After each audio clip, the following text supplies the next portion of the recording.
What's going on, guys? It's Greg here, aka NYPrepper.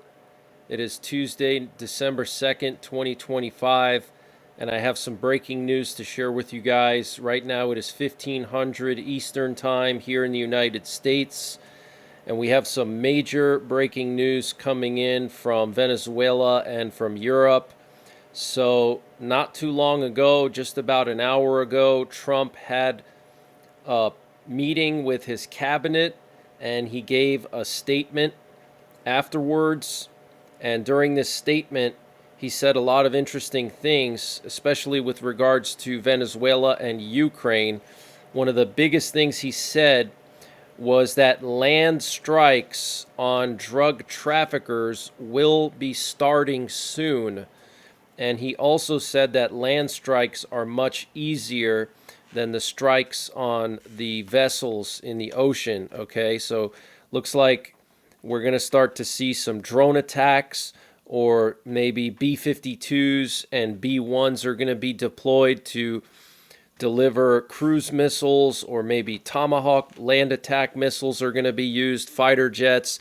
There's a massive presence in the Caribbean of U.S. military forces of various types, F-18s, F-35s, guided missile destroyers, the largest aircraft carrier in the U.S. military, special forces, the Marines are there as well.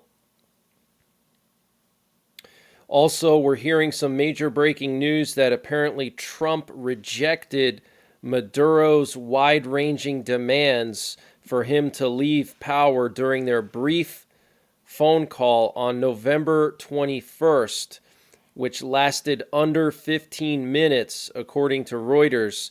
Maduro demanded full legal amnesty, lifting of U.S. sanctions, the termination of his ICC case, the International Criminal Court, and removal of sanctions on over 100 officials in his regime, and allowing the Vice President, Delcy Rodriguez, to lead an interim government ahead of new elections. Okay, so obviously Trump does not want that, because think about it. You're going to have the vice president of Maduro, the current regime in Venezuela, leading an interim government ahead of new elections. Obviously, the new elections are going to be staged, and they're not going to be legit, just like the prior election that saw Maduro get reelected.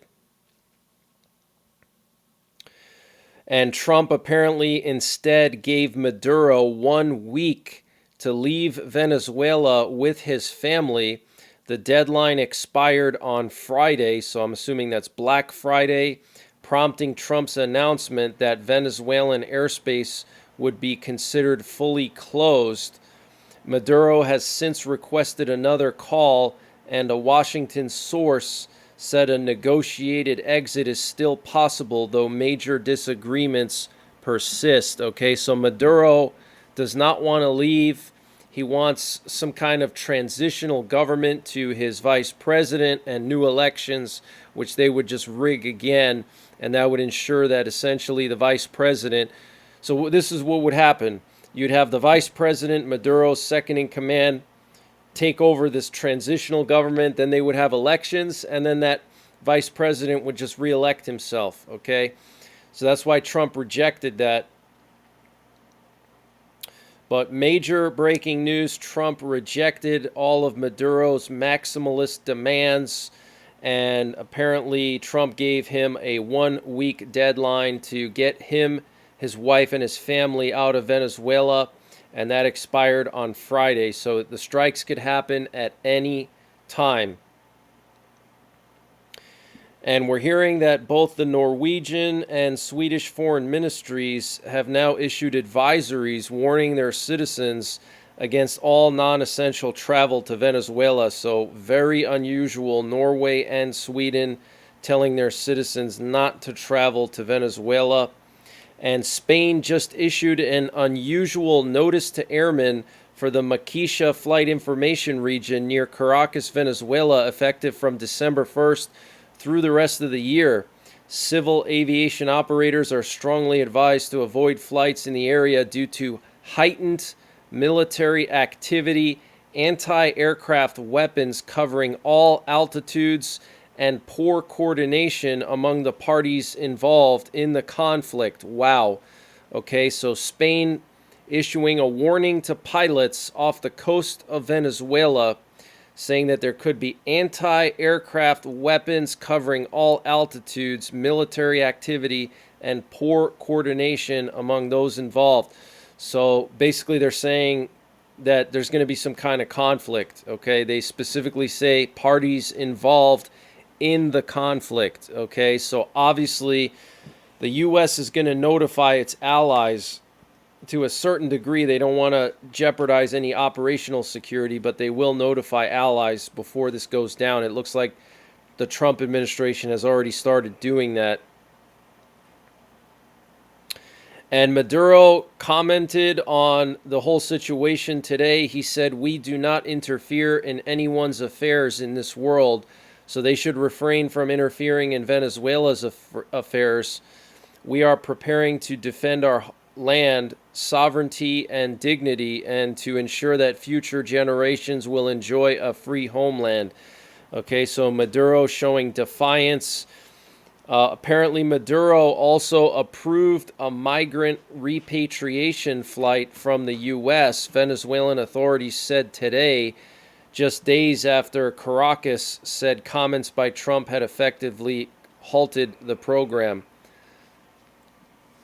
So the U.S. actually sent out a repatriation request over the weekend, and Maduro agreed to repatriate them. And the Pope said today that Trump should use economic pressure rather than military force to achieve his goals in Venezuela. Trump also said today that any country smuggling drugs to America is subject to attack. The Pentagon says it has a contingency plan if Maduro leaves power, and any action would require presidential approval. So they've already made a contingency plan, okay? And I want to just show you guys some interesting flights over the last 24 hours. So earlier this morning, we had as many as 6 P-8 Poseidon sub-hunters go down to the Caribbean. This is absolutely unprecedented, guys. Unusual, to say the least. 6 U.S. Navy sub-hunters. And late last night or early this morning, we had 3 nuclear war command and control planes airborne over the U.S., and there was a presidential doomsday plane airborne as well. And then we also had a lot of bomber aircraft and AWACS aircraft and battlefield management aircraft fly out of the Nellis Air Force Base area, okay, in Las Vegas region or Nevada. And this is clearly a sign that they're going to be getting ready to strike very, very soon. It could be as soon as tonight. So here you can see an AWACS plane, a battlefield management plane, and then a B-52 taking off from Nellis. And then here you can see more AWACS planes, also 2 B-1 bombers as well. So B-52s, B-1s, Sentries, and battlefield management planes all heading down towards the Caribbean from Nellis. This is very, very concerning. And the U.S. Secretary of Defense Pete Hegseth said we've only just begun striking narco boats and putting narco terrorists at the bottom of the sea. We've had a bit of a pause because it's hard to find boats to strike right now. And Trump said today that he had no information about the second attack on survivors in the Caribbean and was not aware of it. He said that Hegseth will have to address the second boat strike. So very, very interesting. And Hegseth said today that he did not personally see any survivors before ordering a second strike on that boat. But interestingly, Senator Roger Wicker, Republican from Mississippi, chairman of the Senate Armed Services Committee, said that Hegseth confirmed to him that there was a second strike on the drug vessel. So very, very interesting.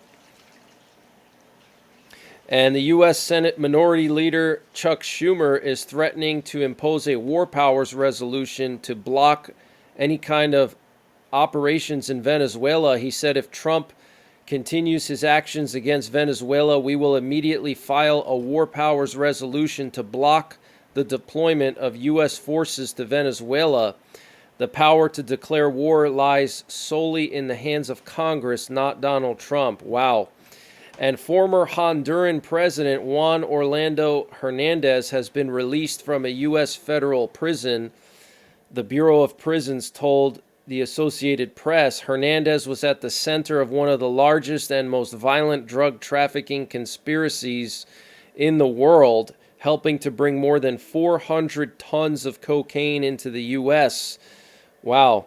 So this guy just got pardoned. A massive drug trafficker got pardoned by Trump for some reason. And obviously that had to do with the Honduran election. Apparently the conservative candidate in Honduras won. The American-friendly candidate won, and Trump promised to release that former president. So very interesting. And the U.S. is no longer financially involved in the war between Ukraine and Russia, according to Trump. So Trump said today that the U.S. will not be providing any more weapons or financing to Ukraine. And The Atlantic is reporting that the U.S. has already halted deliveries of certain types of weapons to Ukraine.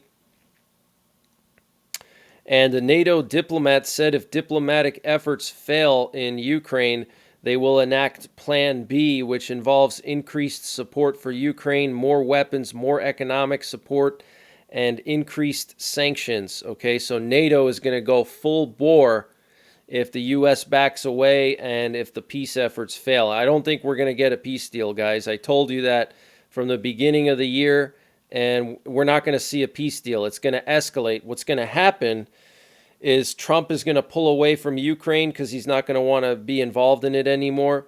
And NATO is going to step up and start arming the crap out of Ukraine. And then Russia is going to strike Europe because he thinks that Europe is not going to be backed up by the U.S. anymore, because there's kind of a divorce now between Trump and NATO. And so Putin is going to launch a missile attack on some country. Maybe he's going to invade the Baltics. Maybe he's going to launch missiles at Berlin. And then Trump potentially may not even do anything because he'll say that, well, that's Europe, that's not us. We're not going to go to a nuclear war with Russia because of what Europe is doing with Ukraine.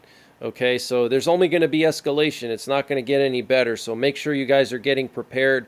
Make sure you have a bug out bag. Make sure you have a nuclear war survival plan and a fallout shelter. Make sure you have basic skills for survival.